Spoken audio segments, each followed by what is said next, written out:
Good morning, students. This is the sixth part of our lesson, The Rise of Nationalism in India for class 10th. In the fifth part, continuously we have talked about the unification of Italy, Germany, and now we are studying one more case of Britain, but it is not the like the unification of Italy or Germany. As in Italy and Germany we have seen so many struggle and so many movement, nationalist movement has held.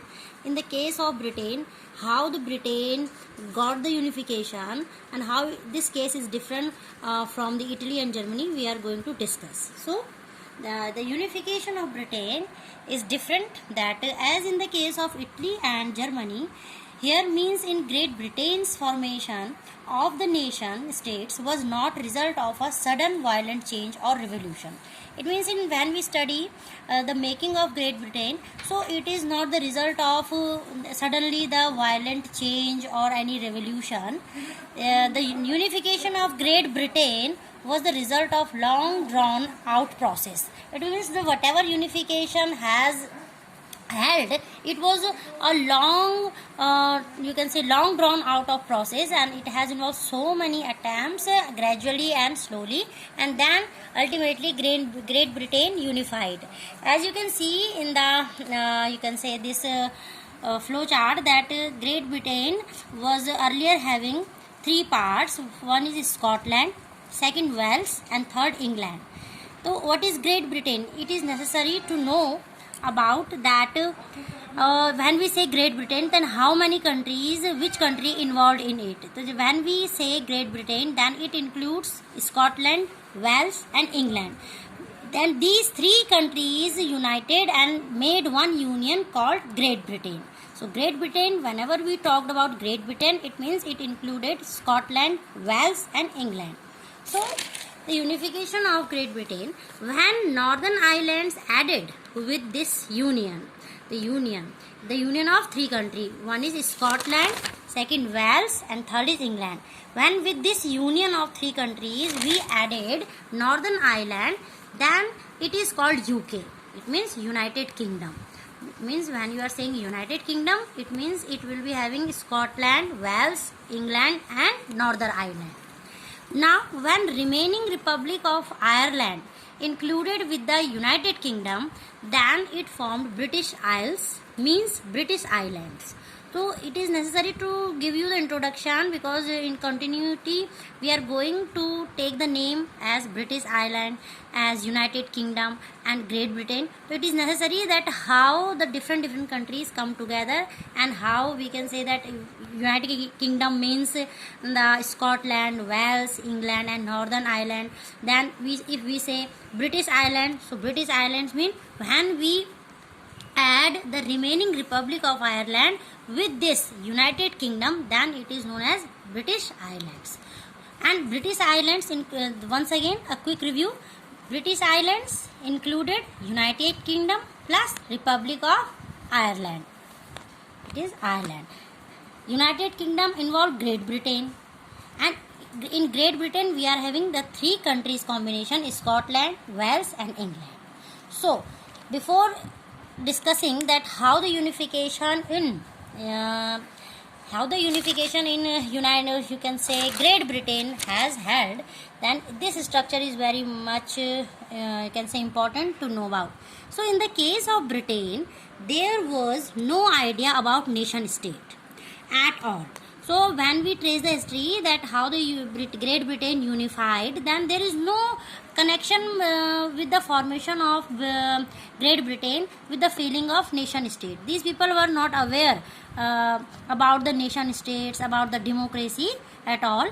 The people of Wales, Scotland, England, they all were celebrating their own ethnic identities. As you can see that in Great Britain, Wales, England and Scotland, these all people are having their different ethnic values. They belong to different culture, tradition and language, etc. When we say ethnic identity, it means their culture is different to each other, their tradition, their values, their language are different to each other. The people of Scotland spoke Scottish.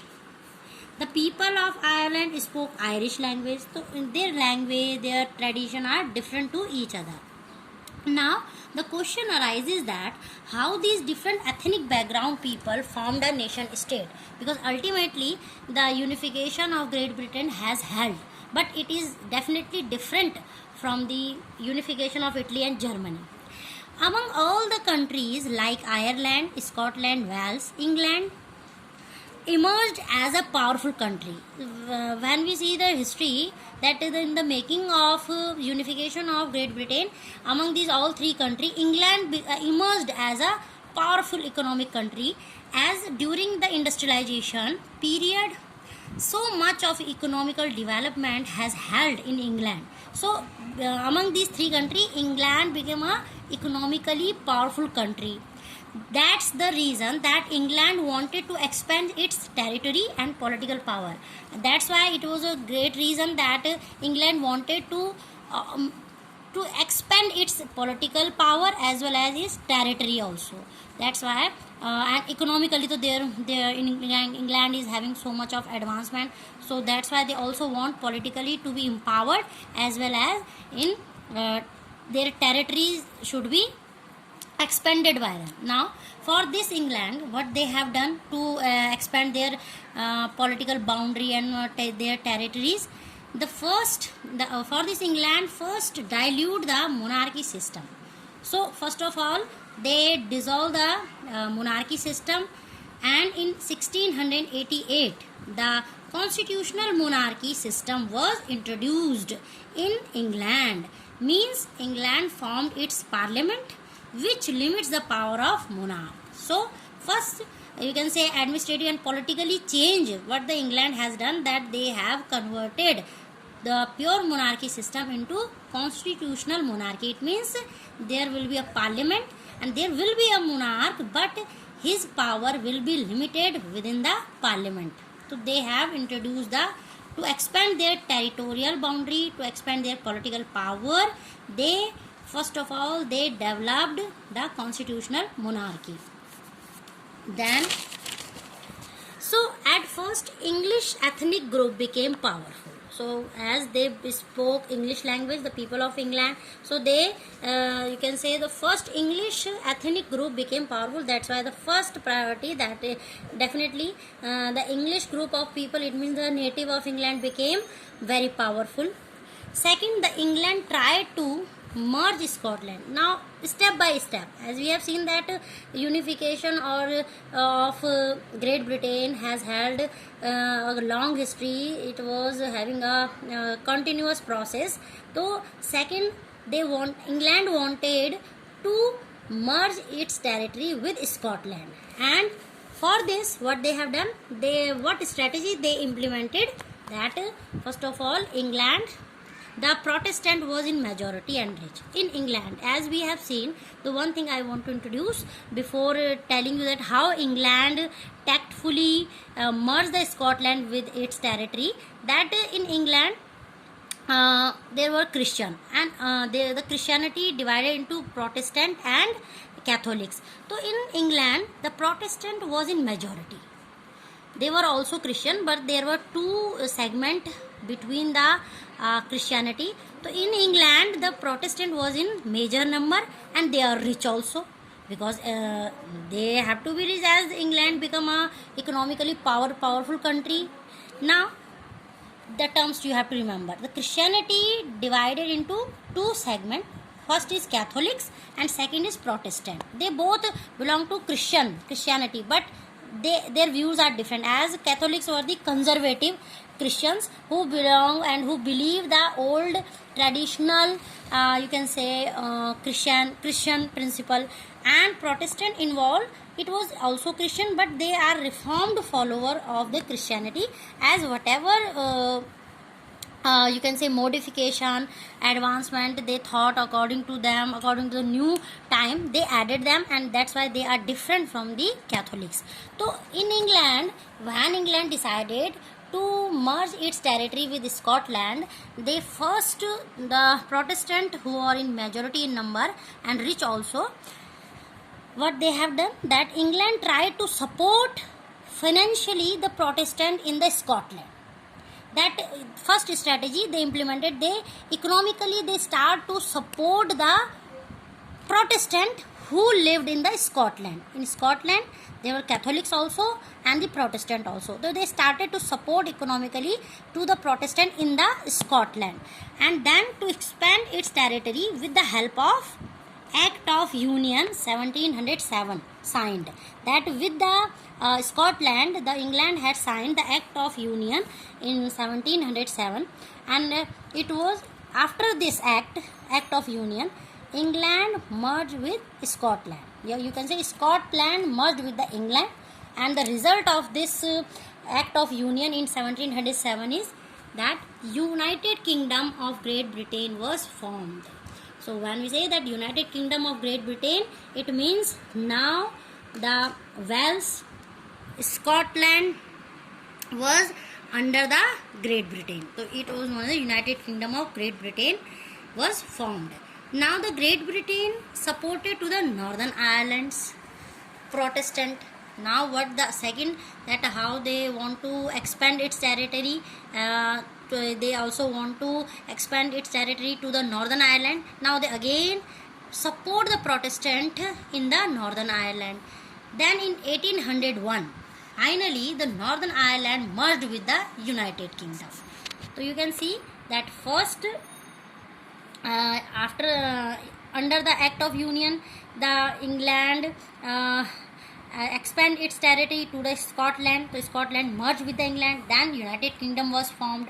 After this, United Kingdom of Great Britain supported the Protestant in the Northern Ireland. Then in 1801, finally the Northern Ireland also merged with the United Kingdom of Great Britain. Now one figure, one personality which you have to remember, that during this time there was a reformer, you can say there was an Irish native whose name was Wolfe Tone. That he was a native of Ireland, and he struggled with the movement in 1798. That he was the man who was not wanted that the Ireland should be merged with the England. So he struggled for that, and he was against the monopoly of England, but last suppressed by the power of England. But ultimately, as England became a powerful, economically advanced country, that's why lastly he has just lost his struggle, and England got the success to merge Northern Ireland with its territory.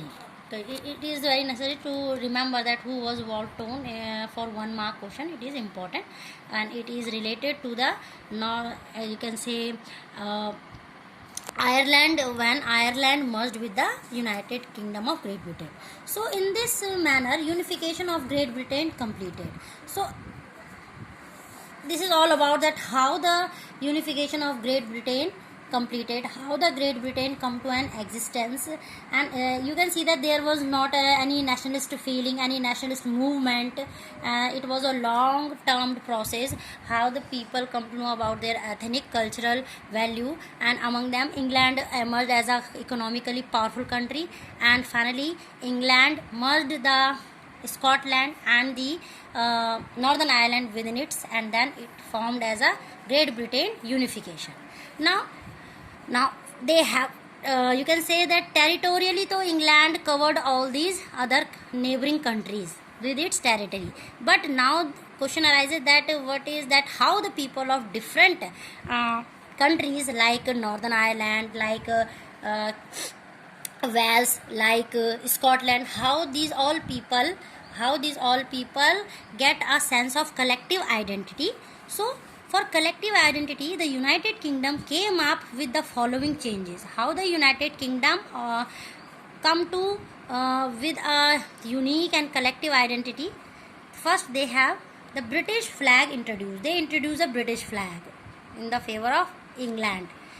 Second, the national anthem, and the line of national anthem, God Save Our Noble King, has introduced by the you can say England government. Then English language compulsion, that they forced English language, that it should be only one language for every citizen of England, and English language became a compulsory language. So these three main changes after the making of Great Britain, the England government or the parliament imposed these changes to all citizens of England.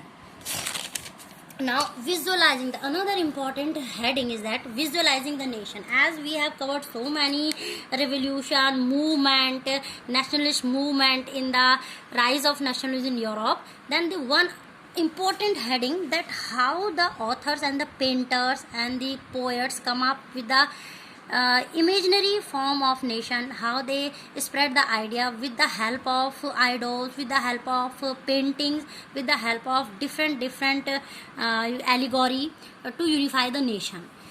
That visualizing the nation means providing an image to the nation. It means when we personify the nation with a visual image, it was known as a visualizing the nation.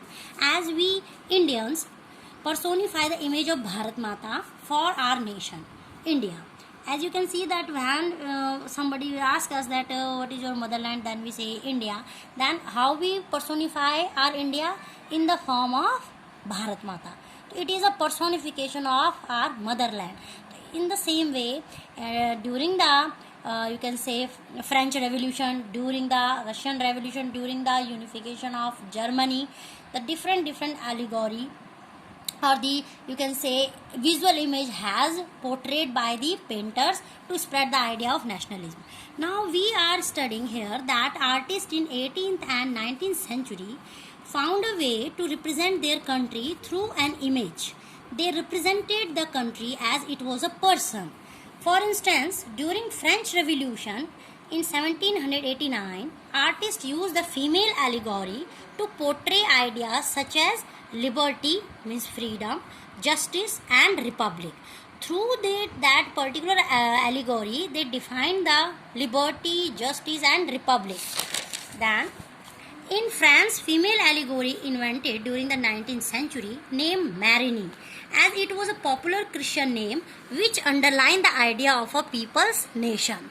Now in France, during the French Revolution, they have portrayed an image of female and the name of it Marigny, as it was a popular Christian name, and it was having, this allegory was having the idea of people's nation. It means it is not only the nation of the only elite or rich people, it was a nation of all single individual.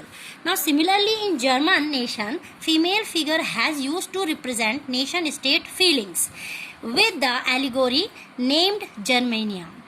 So what is the difference between these two, you can say allegory, Marigny and Germania? That Marigny, it was a female allegory in France, Germania, female allegory in Germany. When we say Marigny, then it represents the idea of nation state. Germania also represents the idea of nation state. Third, Marigny, she was portrayed or convey the idea of liberty and republic, while Germania wears a crown of oak leaves, as the German oak stands for heroism. Heroism means that how courageous these people are. Now Marigny image was erected in public square in France to give the idea to the common people that they belong to such type of nationalist history, that the image of Marigny was erected in the public square in France even today.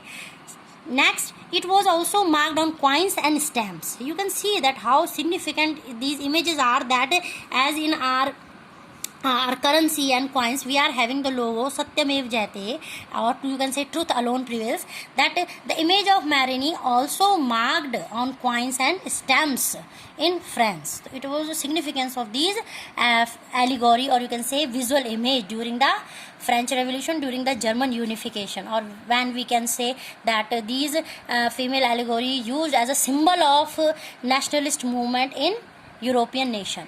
Now next, nationalism and imperialism. It is the last heading of this chapter. That nationalism, you are very much aware that what is a nationalism. Now the one thing also added here, imperialism. Imperialism is a policy which extend a country's power, influence through the colonization. That imperialism is just like the to follow the colonization. And you know that when we say colonization, that it is not in the favor of nationalism. That how with the help of nationalism, the imperialism in European state has come to an end. We are going to study it. Now, by the last 19th century, in most part of the Europe, the nationalist feelings became very violent. It is very important part to understand that even the small regions were ready to be the part of conflict, tension and war. That the situation come to this point in some region of Europe that people became so much violent uh, with the idea of nationalist feeling, that small tribes and small area who are so much diverse in terms of their ethnic value, they all wanted to be exist as an independent nation or state. That for this instance the nationalist tension became very serious in the region named the Balkans. Important, the Balkans. After 1871, the Balkans native who were ethnically and geographically diverse at present involved, that here during the 1871 the Balkan area who are so much different geographically and ethnically, the people are so much diverse in their language, values, cultural aspect, that now how many countries which involved in the Balkan area that time, that now the Balkan area of 1871 at present involves these 10 nations today: Romania, Bulgaria, Albania, Greece, Macedonia, Croatia, Bosnia, Slovenia, Serbia and Montenegro. These are the 10 countries which today are present in European nation, and that time these 10 countries involved in the Balkan area. So all these started to fight for their existence to save their ethnic values, and it became a huge tension. And you can say these all inhabitants of these 10 nations today are known that time the Balkans native, and they all were known as the slaves. They all were known as the slaves. A large part of the Balkan was under the control of the Ottoman Empire. When the idea of romanticism spread in Europe, the native of Balkans region became violent and made the regions explosive. You can understand explosive. And on one by one, its European subject nationalities broke away from its control and declared independence. The Balkan peoples started to fight for their freedom and independence as earlier they had. As earlier, when the idea of romanticism spread to the region of the Balkan also, that these people also started that what type of freedom once their ancestors were having. That's why they charged up with the feeling, and they also wanted that either they belong to the small ethnic group, but they still want to preserve their ethnic value as they want their independent nation state. So situation became, you can see that 10 countries, that you can understand that how much long area the Balkan was having that time, and how it was so much tensed time for the Balkan people when they fight for their nation state. As the different Slavic nationalities struggled to define their identity and their independence, the Balkan area became an area of intense conflict during this period. There was intense rivalry among the European powers over trade and colonies, as well as naval and military might. That at this time the European powerful nation was also having the fight between them, that they want to get the victory on the Balkan area. All the powerful nation, and these power involved Russia, Germany, England, Austro-Hungary, was keen on countering the hold of other powers over the Balkans. They all powerful country, Russia, Germany, England, Austro-Hungary, they all wanted to get the power, individual power over the Balkan area and extending its own control over the area. This led to a series of wars and in the region, and finally the First World War started. That the First World War started, you can understand that how these powerful country wanted to get the power over the Balkan region, because it was so much diverse and it was territorially it was having a large geographical area. So all these countries